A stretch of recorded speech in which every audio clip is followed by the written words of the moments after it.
থাকলে তুমি পাশে সুখের বৃষ্টি আসে।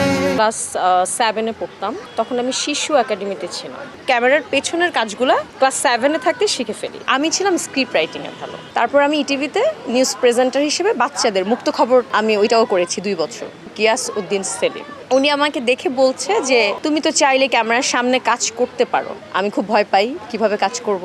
2017-তে দীপ্ত টিভি আমাকে ডাকে। দেশের প্রতি ভালোবাসা কিনা আই ডোন্ট নো। তুমি আমার হৃদয়ে রায়না, তোমাকে ছাড়া। আমি আমার 2 ভাই 1 বোন। আমি একটাই মেয়ে, আদরের মেয়ে, অনেক আদরে বড় হয়েছি।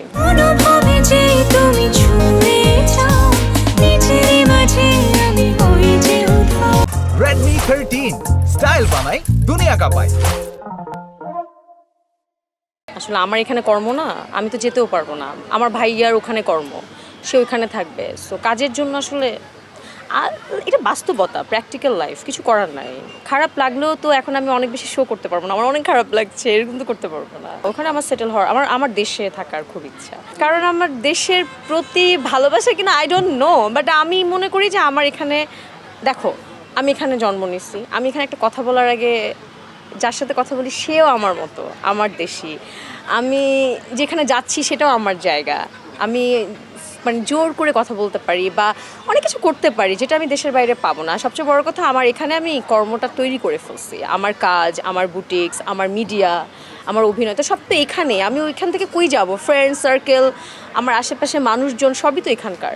আর ওইখানে গিয়ে আমি সেটেল হব আমার মনে হয় না, এখনো পর্যন্ত সেই ইচ্ছা এখনো আসে নাই। বাকিটা আমি আসলে জানি না। প্রথম শুরু হয়েছে আমি যখন ছোট ছিলাম, ক্লাস 7-এ পড়তাম, তখন আমি শিশু একাডেমিতে ছিলাম। তো ওখানে নাচ শিখতাম, পাশাপাশি ওখানে শিশুতোষ চলচ্চিত্র নির্মাণ প্রতিযোগিতা নামে একটা শো হয়েছিল শিশু একাডেমিতে। ওখানে হচ্ছে সারা বাংলাদেশ থেকে তোমার 100 জন বাচ্চা অডিশন দিয়েছে, তার মধ্যে 28 জন বাচ্চা সিলেক্ট হয়েছে। তাদেরকে নিয়ে একটা ক্যাম্পিং হয়েছে। আমি ওইখানে ফর্ম ফিল আপ করি, অডিশন দিই, সিলেক্ট হয়ে গেছি। সিলেক্ট হয়ে যাওয়ার পরে ওই 28 জনের মধ্যে আমি একজন। আমরা ওইখানে একটা ক্যাম্পিং করি, কিভাবে মানে ছোট থেকে শেখায় আর কি, ক্যামেরার পেছনের কাজগুলো। এই যে আমি কথা বলছি এখন, তুমি আমার ইন্টারভিউ নিচ্ছ, তুমিও ক্যামেরার পেছনে। যে সিনেমেটোগ্রাফি করছে সেও ক্যামেরার পেছনে।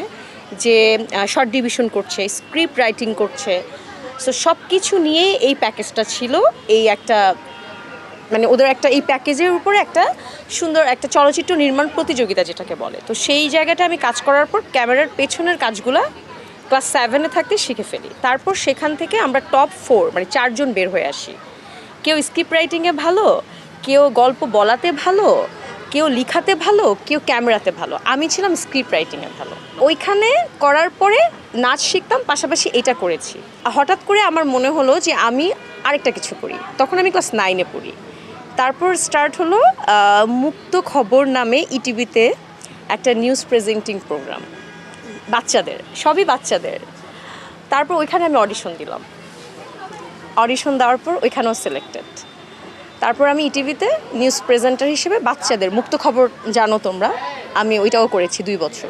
2 বছর ওটা করার পর বড় হয়ে গেছি, তখন তার হবে না, আমার এসএসসি পরীক্ষা চলে আসছে। তারপর একটা প্রোগ্রামে আমার একজন ডিরেক্টরের সাথে দেখা হয়, গিয়াস উদ্দিন সেলিম। উনি আমাকে দেখে বলছে যে তুমি তো চাইলে ক্যামেরার সামনে কাজ করতে পারো। কারণ আমি তো এত ক্যামেরার পেছনেই আছি, আমি তো জানি না অভিনয়টা কি। আমার তো অভিনয়টা শেখা হয়নি, নাচ শেখা হয়েছে, স্ক্রিপ্ট রাইটিং শেখা হয়েছে, নিউজ প্রেজেন্টিং পারি, আমি তো অভিনয়টা জানি না। সে বললো আমি করে দিব, তুমি যদি ট্রাই করো আই ক্যান হেল্প ইউ। দেন আমি বললাম ওকে। তারপর আমার খুব ছোটোবেলায় যখন আমি কলেজে পড়ি তখনই আমার একটা অভিনয়, একটা নাটক আসে বাজারের প্রেমের দর নামে, এনটিভিতে। আমার কোয়ার্টিস্ট ছিল 2 জন। আমি খুব ভয় পাই কিভাবে কাজ করব। হ্যাঁ, গিয়াসউদ্দিন সেলিমের ফার্স্ট কাজ আমার মিডিয়াতে 2016-তে। তখনও আমি এখনও কলেজে পড়ি, ইন্টার ফার্স্ট ইয়ারে। আমি এখনও আসলে মিডিয়াটা জানি না, অভিনয় জানি না।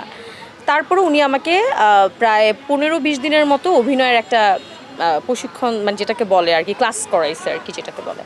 তারপর আমার ওইটার অন এয়ার হওয়ার পরে আমি দীপ্ত টিভি থেকে একটা অডিশনের ডাক পাই। 2017-তে দীপ্ত টিভি আমাকে ডাকে যে তাদের একটা সিরিয়াল হবে, ওটার জন্য অডিশন।